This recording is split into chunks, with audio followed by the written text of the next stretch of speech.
How to add About Us page in Shopify.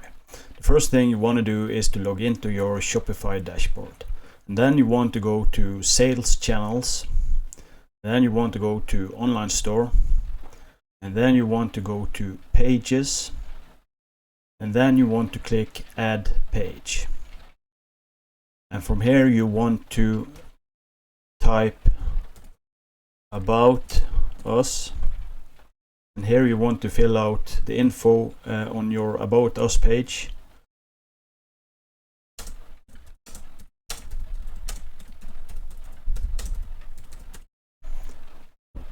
And when that is done, you want to click Save.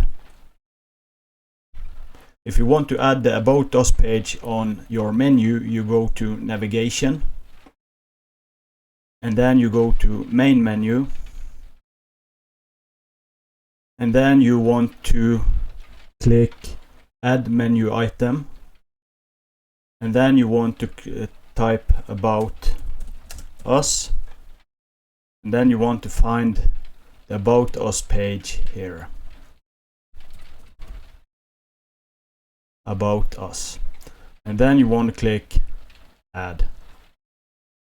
And then you want to click Save. This is how you add an About Us page in Shopify. Thanks for watching. Subscribe.